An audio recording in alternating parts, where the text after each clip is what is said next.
Hello, welcome back to the Back of the Class podcast. Today's episode I have with me Nadia and myself. So today's episode is going to be focused on philosophical and psychological questions, the deep ones that will cause, a lot of discussion, things of that sort. We have a list of questions in front of us, and we'll just go one by one, discussing each one and giving our commentary on them. So we're just going to get right into it. The first question that is on the list is, what comes first, ethics or survival? All right, Alea, you want to start us off? No, thank you. Okay, I'll start us off. Alrighty. Okay, I think survival comes first because, you got to do what you got to do to live. So, So what good is anything if you're dead? really, that's honestly it. Yeah, I think that's a good way to put it, right? I think I can see the people that would put ethics comes first, right? Because ethics, the way I see it, ethics is your values, the things you hold most important to you, Your and all moral that. code. Yeah, your moral code. That's a good way to put I don't it. think corpse has more. Moral code. I don't think your corpse has more. I think that's a good way to put it. And I think I agree with Nadia. I think that survival does come first. And in my case, I'm thinking of a real dangerous, situation or something like you're, I don't know, stranded on an island, right? Are you really going to be I can't really do that. That's against my moral code. Or is it more I have to live, right? I have to survive one way or another. Let's put it simpler out there for the people who are like me. If you're kidnapped and someone has is gonna kill you, and their favorite fruit is apples, but yours is bananas, and they're like, which one's better, apples or bananas? Are you really gonna? So say that's bananas? not really a moral code. That's more like No, but I like the way example. I like the way Eli's putting it, because to boil it down really, I think I see that. I see what you mean. No, you're gonna say apples to survive. To survive. I think that's a really fundamentally that's what it comes down to. So why do you think that doesn't come down to that, Nado? I guess the way she put it at first I didn't understand, but rephrased, yeah, I guess it makes sense. Yeah, I'm a stick. I really wait, so do we all say survival comes first? Yes. Okay, so there really isn't going to be a lot of discussion here since we all are in agreement, so we're just going to move on to the next question. The next question is, this is one of the really, really good ones, I think, personally. This one is nature versus nurture. Can we ever truly escape the influence of our upbringing? I really like this question. Question's Okay. difficult. Is it? Okay. So I guess the question is asking is the way you grow up, the environment that you lived in as a kid, what you're used to. Can a person really genuinely 100% just kind of get rid of that and the effect that it had on the person growing up? Can they really just ignore that and just get out of that? I say no. Absolutely not. Oh. I say no too. Okay, I have a different view. Oh, okay. I feel if you grew up in a certain way, or being raised a certain way, I don't know how to explain what I'm thinking. You can turn it into something. You won't get rid of it, but you can turn it and make it into something. Oh, I know so you mean you don't necessarily have to use that in a bad way, because Yeah. when you think about growing up in an environment, it's no one really is going to talk about it if their environment's just regular average. Yeah. So we mean in a bad environment with some a parent or something missing, or poverty or something like that, and then you're that doesn't really have to be a negative thing, because I know a lot of I've seen a movie or I've seen shows where the serial killers are well, yeah, environmentally, when I was growing up, this that happened, and the abuse or Exactly, whatever, it yeah. affected them, and that's why they turn into what Villain they do. origin story. Yeah. Get out. So what you're saying is that it doesn't necessarily have to be that way, and that you can use the exact same reasons Exactly. to be a good person. Exactly. Yeah. You know what that reminds me of? You know that episode of Criminal Minds? Literally in the first Yeah, Hotch and them are talking about it, and the dude is it's the perfect example of how it all comes down to your actions towards it, because they both grew up in the same exact environment. yeah, abusive environment. Yeah, they both grew up in an abusive household, yet Hodge turned out to be the good guy to catch the bad people who turned bad Yeah. from those Yeah. Don't hate me. Oh yeah. It was a Never parallelism watched of the Criminal two. Minds. I only started watching it like last month, and then So I say no, you can't. For like, but like I said, like you said, like in a better or for worse. You know, it yeah, could be because better or it for doesn't worse. like when we say can you ever truly escape the influence of it, that doesn't necessarily mean like, you know, you'll grow up bad just because, you know, the household you were in had bad influences, and it just means that that influence will stick with you. You might think like, oh, but I'm nothing like my parents. Subconsciously, you There's will a lot of always things have that a you- lot like with them. similarities. Yes. Or Yeah, I can something. agree with that. Because as much as I would say like I'm different from Madiha or from my parents or anything, I'm a lot more like them than I know. And, you know, sometimes when I'm not thinking it, when I'm really deeply thinking about my actions and then comparing them with the rest of my family, I'm like, no wonder we're family. I'm exactly like them. Oh, like it boils down. It to really like certain boils things. I down. mean, okay, you know how you know in individualism, like everyone is their own Yeah. person, but within a family, there's like a lot of characteristics within like siblings or something that really like trickles down to like a singular something that either their parents did or that they do, and now it's catching on. It's like a family thing. Is that what you mean? Yeah, and especially because I feel like in families, they grew up in the same environment, they were raised the same way. Yeah. They might not have the exact same mindset, but they do look at things the same. Like from the same lens of sorts. Yeah. Yeah. You know, like copy my paper, but change it up a little bit, you know? I'm kidding. We don't do that. 100%. That But- reminds me also of this one like memoir I read of the Glass Castle. It was like I read it last year, and it was about how the parents are just so like, and this goes against a little bit of what we're just trying to say, but this in the novel or in the memoir, the girl, the person that it's about, she has had a really tough childhood, right? I mean, the mom and the dad, they're all there. It's just he's almost like a con man of sorts, and they've had an adventurous life, but she turns out to be like a reporter or something at the end. And I like the characteristic of the adventurousome or like the mom's like lack of care for their kids. It's not in her. So it makes me wonder if it's like one of those like truths, like for sure you're gonna have some characteristics from your family, or is it that because you see those characteristics you avoid them That was altogether? exactly what I was going to trying say. to say. Because, like, you could either go two ways about it. My mom didn't care about me, so I'm not going to care for my child. Or Uh-huh. my mom didn't care of me, so I'm going to take extra care of my child. You know? That's a good one. Yeah. Yeah.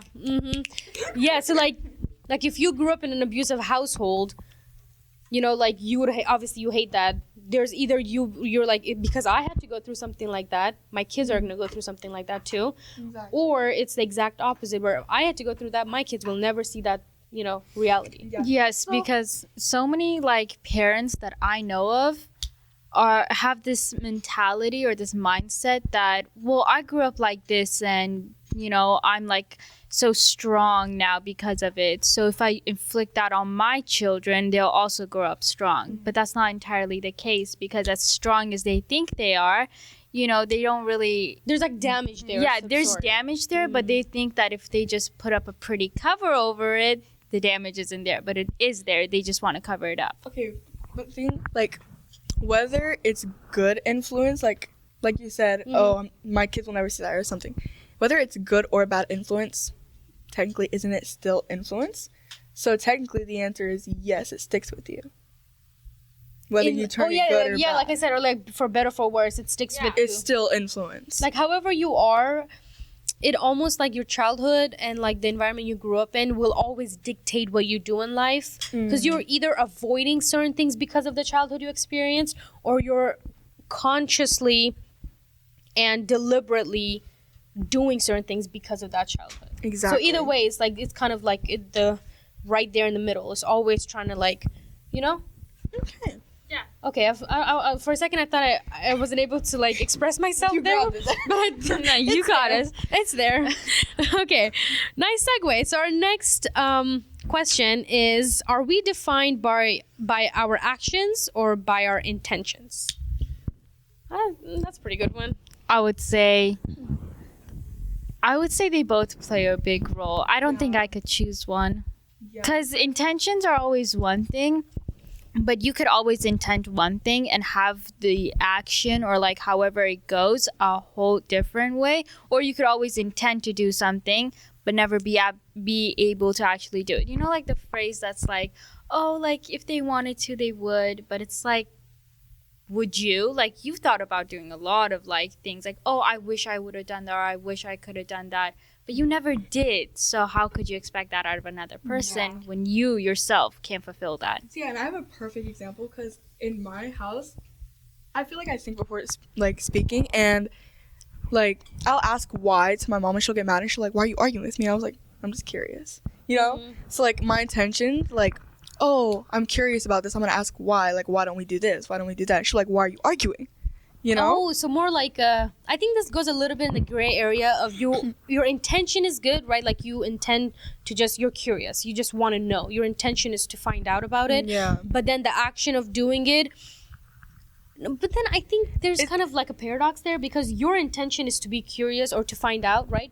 And then your action is asking about it. So technically those two go hand in hand. I think in this case there's like a tertiary or like a third reason or something where the other person is perceiving it incorrectly. Yeah, I feel like there's. So is that on you or is that on the other person? It then? really just depends on how, like, what you say and how the other person receives it. Yeah. So I feel like this is a little bit of a hard question to answer because everybody's different. We all think the same, different things. Mm-hmm. So I feel like everybody's gonna define you differently based on how they receive or their image of you, basically.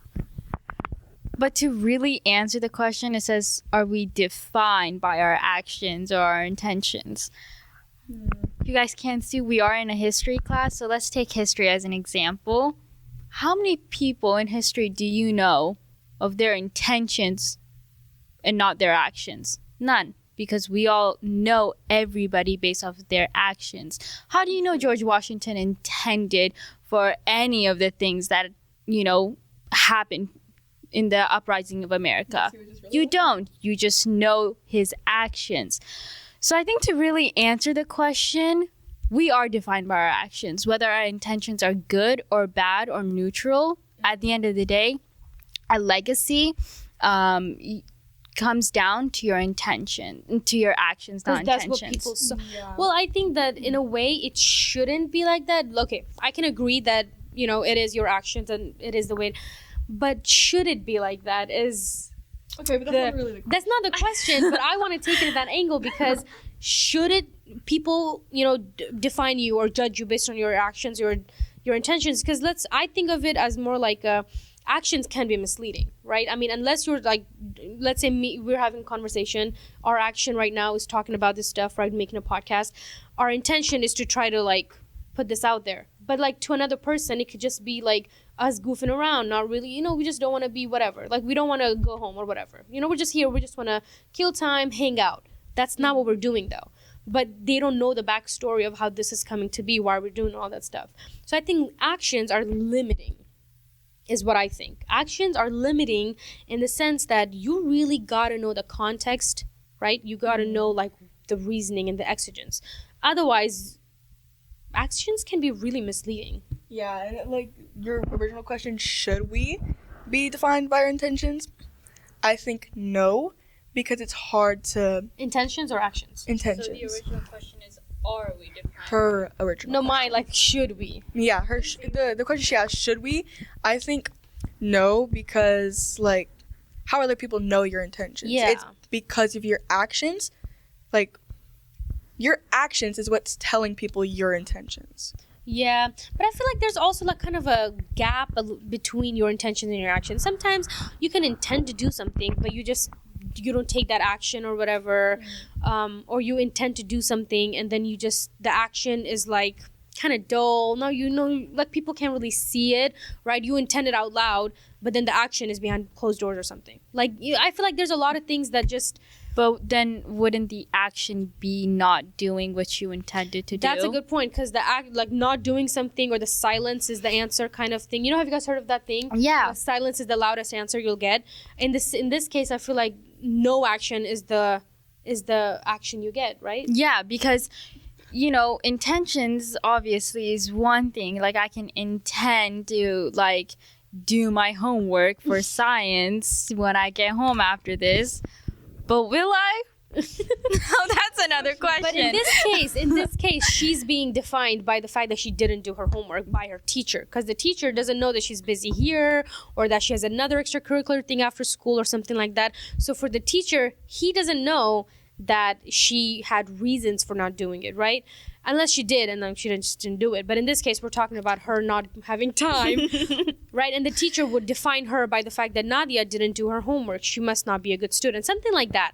So I feel like, in a way, like you said, the question's a little unfair, because it's like, should we be defined by our intentions or our actions? In most cases, you need both. You need to know the intention and the action, and then define them based on whether or not they did the action, whether, all that stuff. Yeah, but for the original question, are we defined by our actions or intentions? I'd have to go with actions. Yeah. Should we? It's a rougher road to take. But define to whom? Because if you define to whom, right? Like, who are you being defined to? Who's doing? I don't know. I feel like in just like kind of like outside of like the view of you and I, right? Third person, you're technically defined by your intentions. I mean, I'm coming as a religious person here, so that's why I'm saying, like, your intentions is what matters, what you intended to do versus what you. But in reality, like, us two, if two people are talking, your actions are probably more like a lot more of a dictating factor in like what kind of person is this, right? So I guess I see both points. That was a close call, buddy. What? I mean, actions can be, dictators when it comes to Dictating. It can be both, because they're dictating how other people see you. So she's teaching me English now. Get taught by I a go with freshman. intention still. I think I can't really like take the religious part out of me here and then be like, oh, as like a non-religious part, I can't do that. So I'm gonna stick with intentions. I think I'm gonna have to stick with actions. As religious as I can be, it's also a little bit about see realism. actions. I see that, but I feel like intentions really like Really? it's really out. I don't know. So it's a good. Okay. Yeah. Well, Okay. All right. Good one. Next question that we have is: does your perception dictate your reality? Does your perception, like how you see life and how you see the world, does that decide your reality? your version of reality. I think most definitely yes, it dictates your reality. I would There's say no yes, way that too. it doesn't dictate your But reality. I feel like, let's go the extra mile. oh, like the devil's advocate here. Let's go the extra mile. Whose reality is the real reality? Who's to say that my reality, my version of reality is the top, that's it. Like Nadia's version of the reality, that was the correct one. Everybody else, like, they were all like crazy in the head or like something like that. Because I have a total different view of reality and norms, society norms and everything else than Alea and Madiha. Okay, so to put this simpler, basically what she said for people like me, let's say I see white. She sees red, but she was told it's white. So we're talking about the same thing, but we see different things, That was somehow more complicated. Okay, it sounded better in my head, but because if we both had perfect example of that was your reality. Ooh. Perfect explanation, whereas to me, complete gibberish. That's actually that's a good one. That's a good one. I was gonna say something else. I'm kind of blinking. Oh no, there it is. My biggest thing that I can never really explain to anyone, even to myself at times, is the question you asked, like, whose reality are we talking about? Because this goes into so many other questions that we had that we deleted because of the complexity of the question. Is the way I see it, everyone in the world, like, just imagine in your head, like, literally start visualizing, right? You have the whole world right there, and you're just right here outside of the world real quick. You're not dead, you're there. Everyone in the world has their own reality. And then there's I don't want to say supreme because it sounds religious, but I quite literally mean like the actual reality out there. If there was like a third person, imagine we were like in a comic, if we were in a book, that the real reality would be the author, right? And everyone there has their own reality. I mean, to me, right, I'm the main character of my life. I'm like to see everything. To Nadia, she's her own to Alea and to everyone else in the room.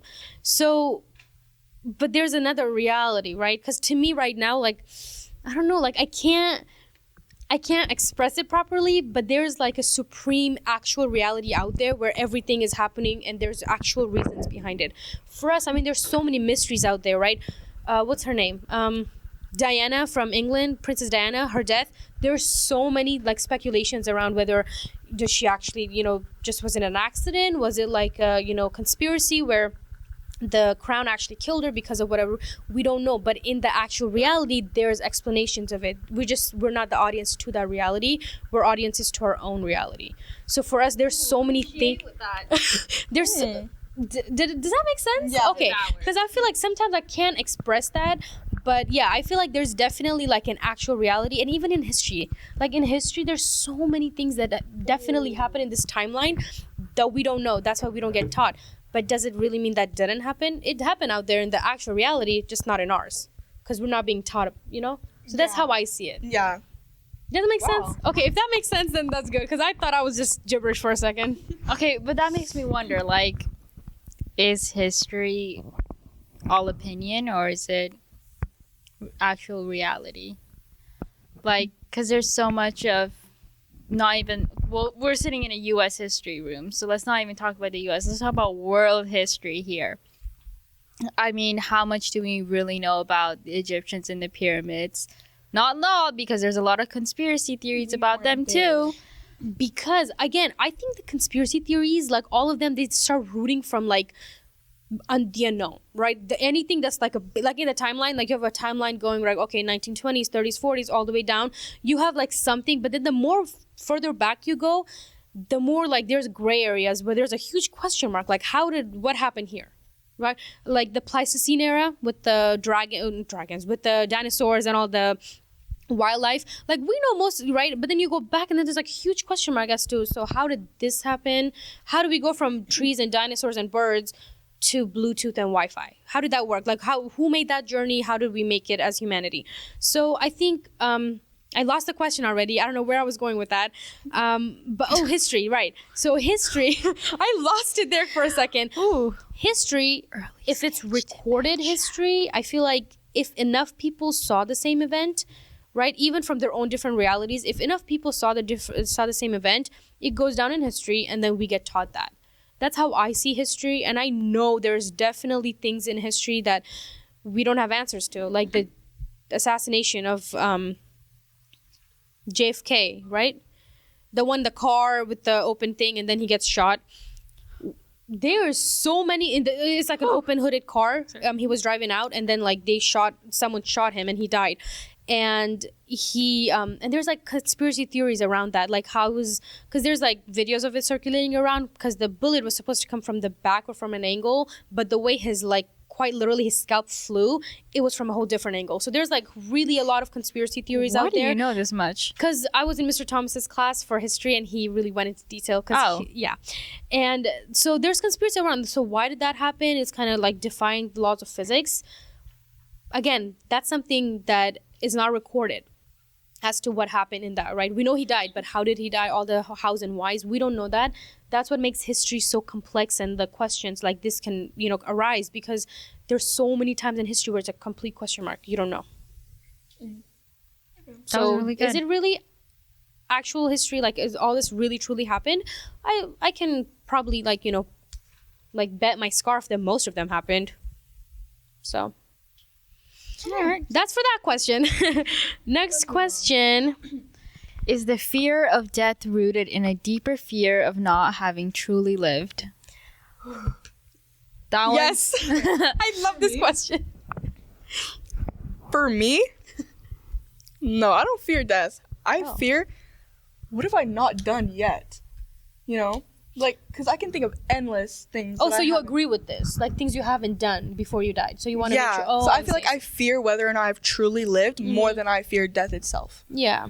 Like, because, I know where you're going with this. Like I know where you're trying. Like I feel you. You know what I mean? See it, okay? Yeah. Yeah, so like I feel like I can name endless things that I want to do that I'm probably not going to, but like, Well, at least all of them.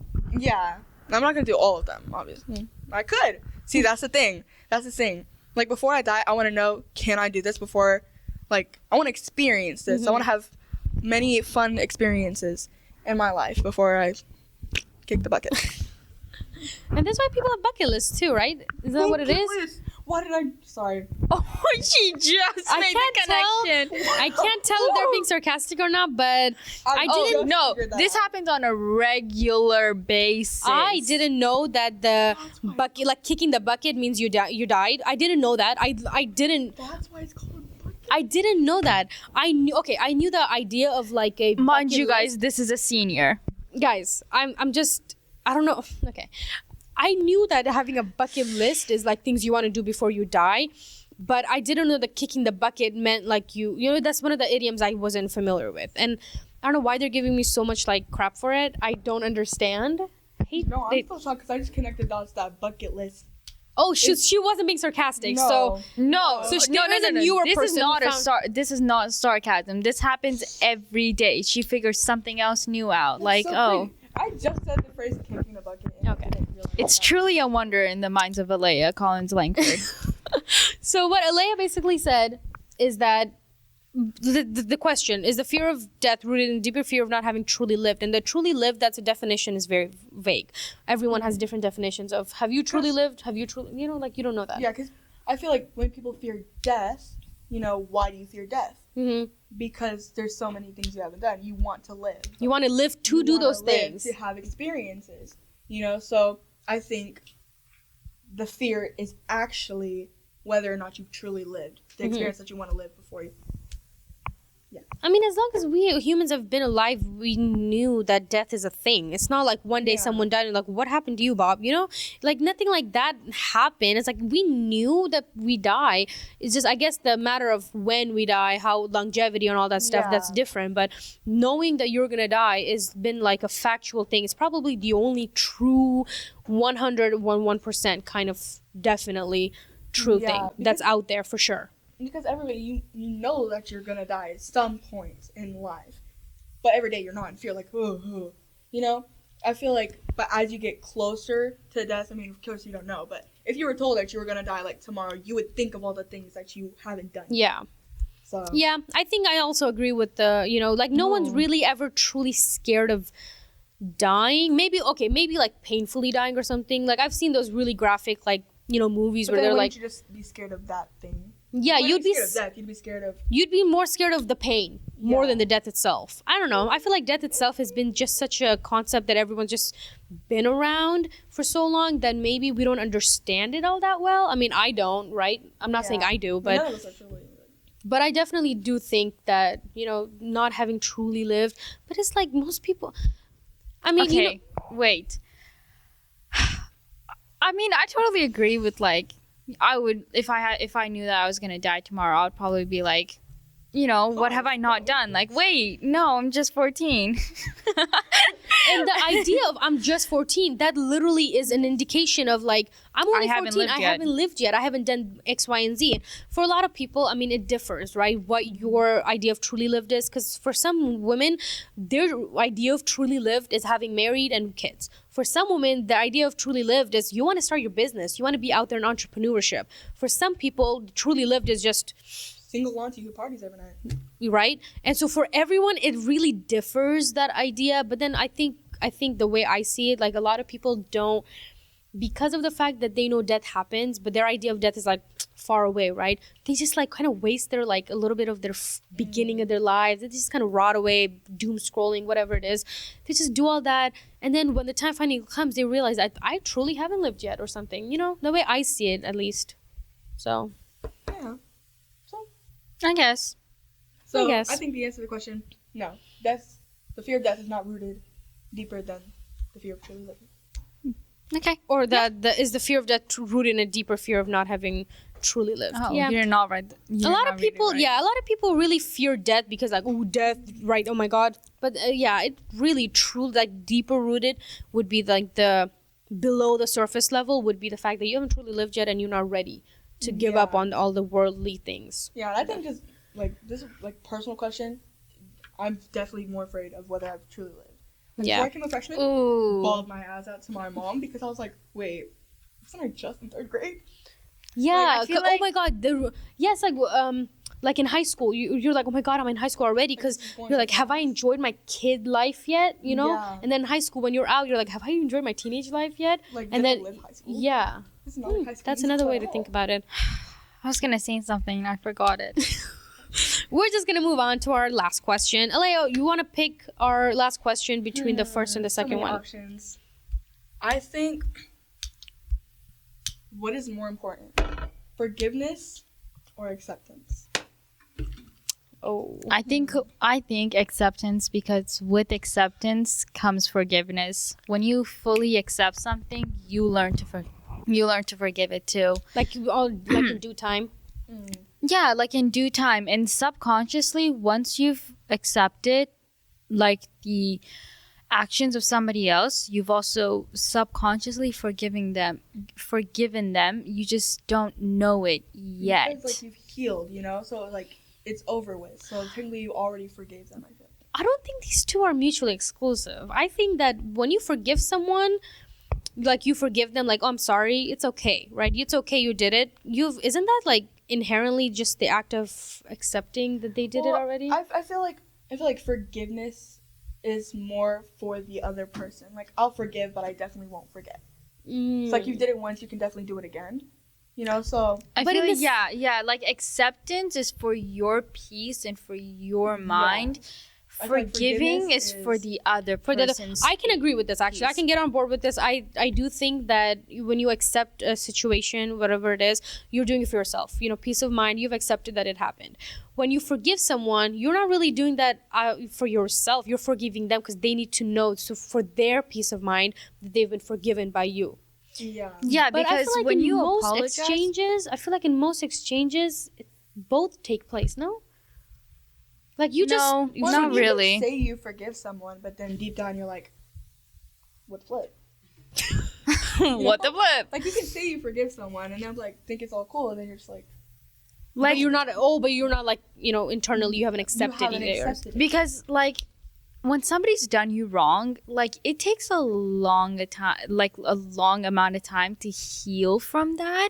And when you fully truly accept something, which takes a long time, like, oh well, yeah, like my best friend was like, she ditched me for another person, like, oh, I can accept that it happened, but like you're not fully accepting. You're just saying that you're just acknowledging that it the happened. action Yeah. occurred. You're not really accepting it in your mind.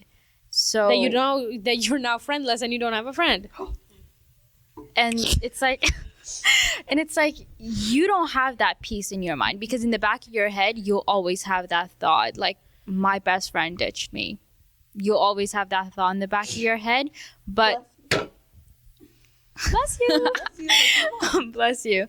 But when you forgive that best friend, I mean, why do you say sorry to somebody? It's because you feel bad and you feel guilty for the actions that you did.